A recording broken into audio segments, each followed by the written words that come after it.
Welcome back our YouTube channel Vijay sir education. आज का विषय है हिंदी। सब्जेक्ट है हिंदी। 301 कोड है इसका। मोस्ट इम्पोर्टेंट क्वेश्चंस हैं जो एग्ज़ाम में इम्पोर्टेंट हैं। वीडियो देखने से पहले हमारे चैनल को सब्सक्राइब करें ताकि 2024 अप्रैल में जिन बच्चों के एग्ज़ाम शुरू होने वाले हैं या एग्ज़ाम देने वाले हैं उनके लिए टाइम टू टाइम आपको इम्पोर्टेंट क्वेश्चन मिलते रहेंगे हर सब्जेक्ट के। तो चैनल को सब्सक्राइब करना ना भूलें। सबसे पहले जो फर्स्ट क्वेश्चन आता है, भरत का भातृ प्रेम में भरत सबसे अधिक दोषी मानते हैं। चैप्टर का नाम है भरत का भातृ प्रेम। भातृ मतलब भाई। पहला स्वयं को, दूसरा कैकेयी को, तीसरा स्वयं के भाग्य को या दशरथ को।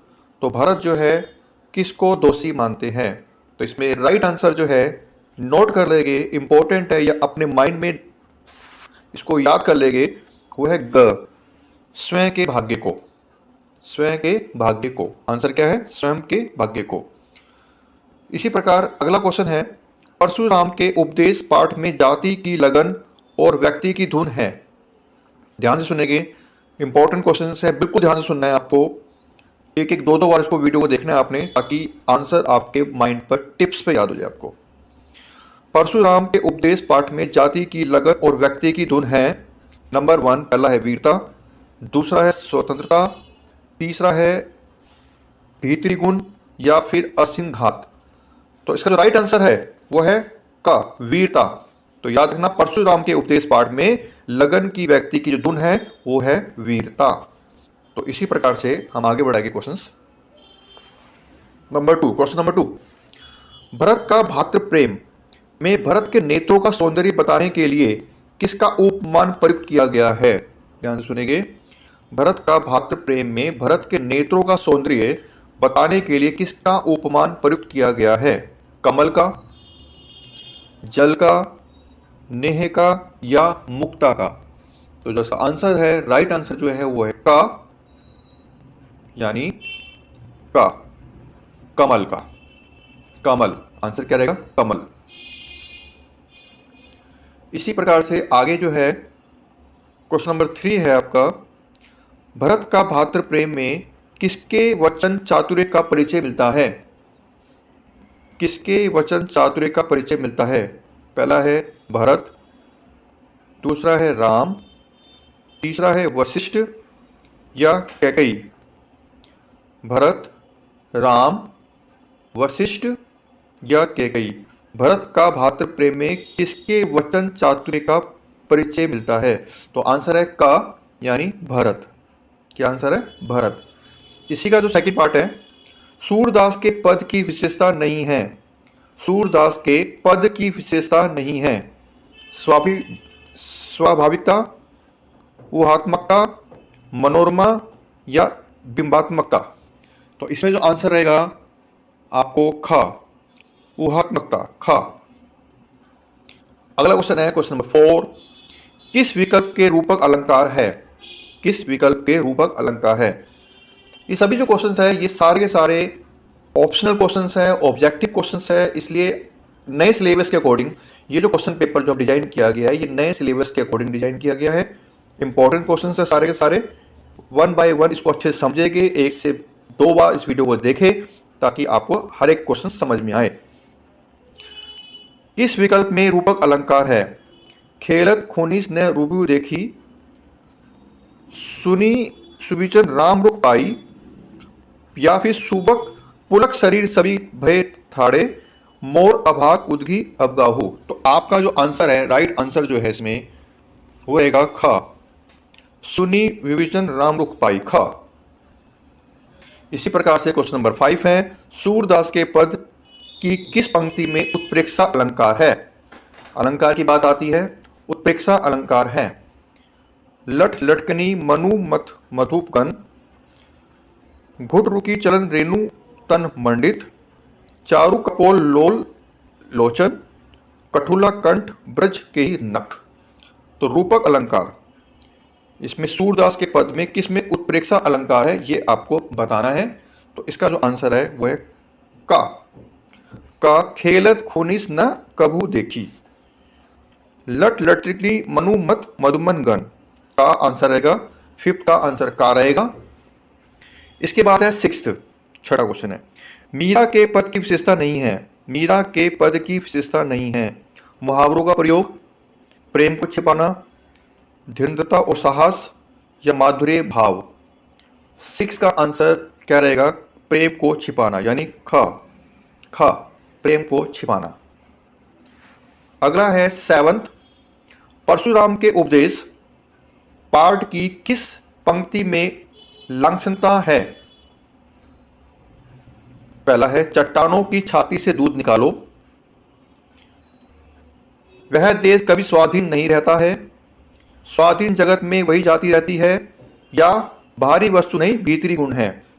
तो सेवन का जो आंसर रहेगा उन चारों में से कोई एक है, वो है का, परशुराम के उपदेश में चट्टानों की छाती से दूध निकालो, ये इसका राइट आंसर है।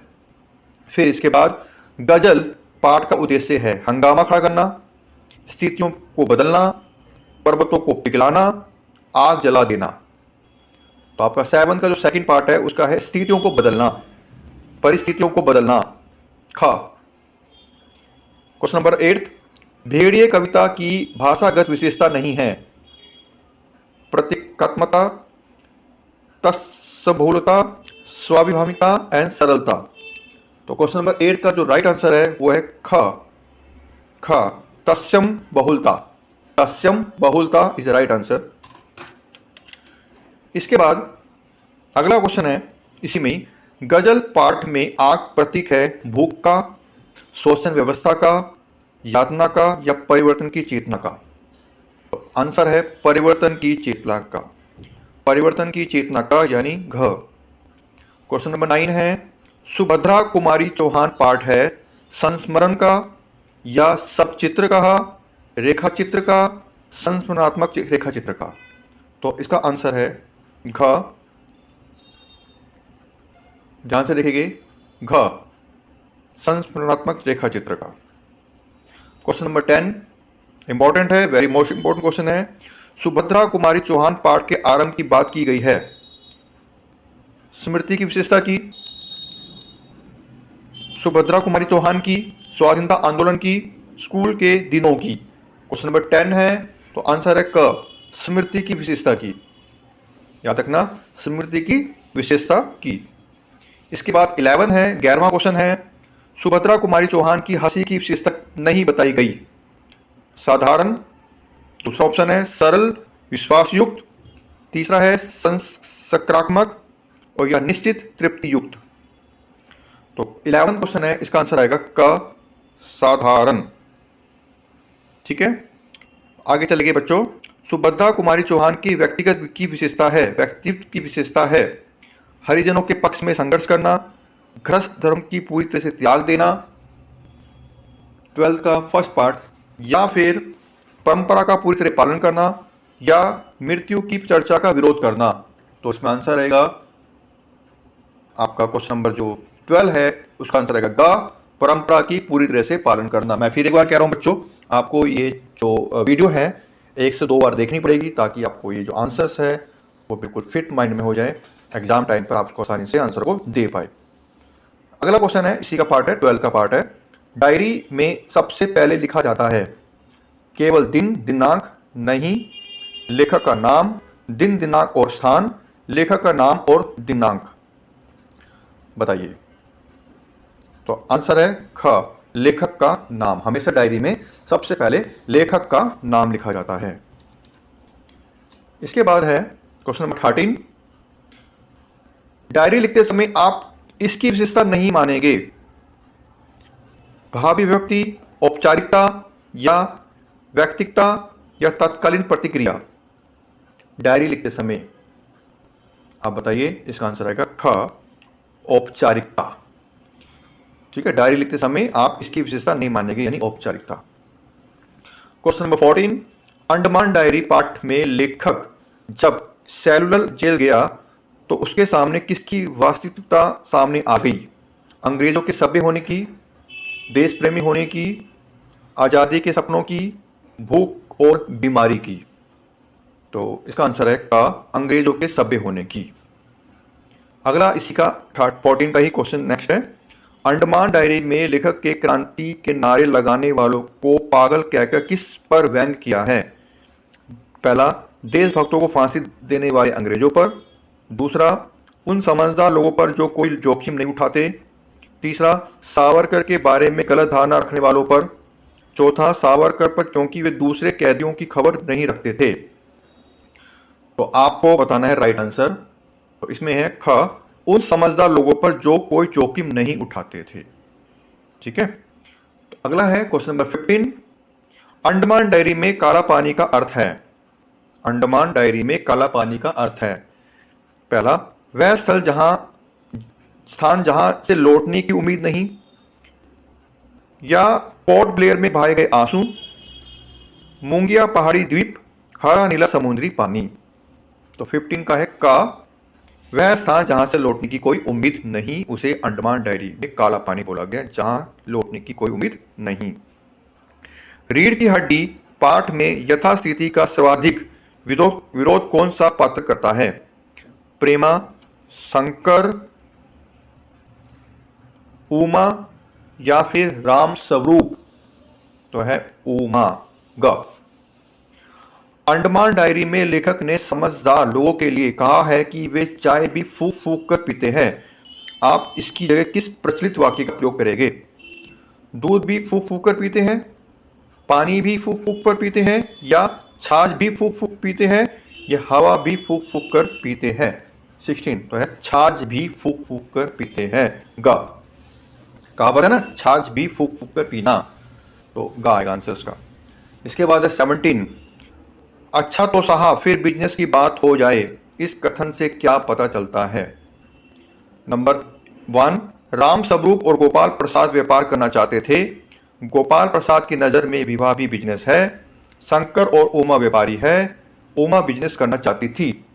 तो आंसर क्या रहेगा? ख, गोपाल प्रसाद की नज़र में विवाह भी बिजनेस है। ध्यान रखना, very very most important question है। पूरा वीडियो देखना, एक एक क्वेश्चन को अपनी कॉपी में उतारना, आंसर की प्रैक्टिस करो। ठीक है, अगला है क्वेश्चन नंबर 18। सुभद्रा कुमारी चौहान पाठ के अनुसार बंधन से मुक्ति के स्वरूप कैसा होना चाहिए? सामाजिक व पारिवारिक मान्यताओं और रूढ़ियों से मुक्ति, अंग्रेजी शासन से मुक्ति, तार्किक और मानवीय, या उपयुक्त सभी? क्वेश्चन नंबर 18 का जवाब रहेगा घ, यानी सब कुछ आएगा, उपयुक्त सभी। ठीक है, इसके बाद क्वेश्चन नंबर 19 है। औपचारिक पत्र का अंग नहीं है प्रारंभ, प्रियवर संबोधन, मुख्य विषय, या फिर समापन? औपचारिक पत्र का अंग नहीं है। औपचारिक पत्र का क्या अंग नहीं है? वो है प्रियवर। प्रियवर का संबोधन इसमें संबोधन नहीं कर सकते। इसके बाद सेकंड पार्ट है, कार्यालयीय पत्राचार का प्रकार नहीं है। कार्यालयीय पत्राचार का प्रकार नहीं है। शासनादेश, परिपत्र, ज्ञापन, या टिप्पण? तो आंसर है घ, टिप्पण। टिप्पण कार्यालयीय पत्राचार का प्रकार नहीं है। क्वेश्चन नंबर 20 है, क्लाउड कंप्यूटिंग के अंतर्गत शामिल नहीं है यूट्यूब, फेसबुक, टाइप सेटिंग, या ईमेल? तो आंसर है 20 का ग, टाइप सेटिंग।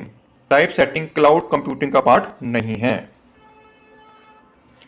इसके बाद का सेकंड पार्ट है, किन प्रौद्योगिकी में प्रयोगकर्ता को इंटरनेट के एक सर्वर का डाटा स्टोरेज की सुविधा प्रदान की जाती है? E learning, e commerce, cloud computing, या वेबसाइट? तो आंसर है का ई लर्निंग। ई लर्निंग दी जाती है डाटा स्टोरेज के अंदर।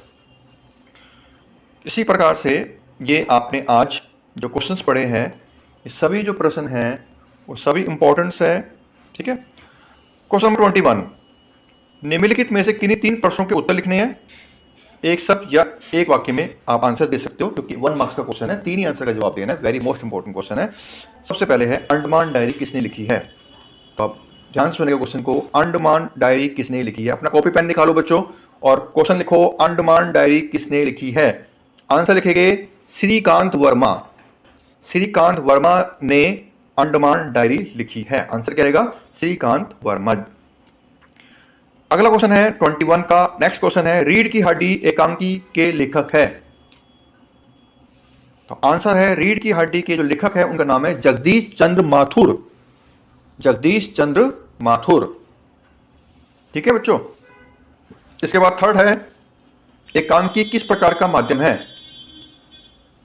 तो आप लिखेंगे दृश्य और द्रव्य, द्रव्य और दृश्य दोनों का यह माध्यम है।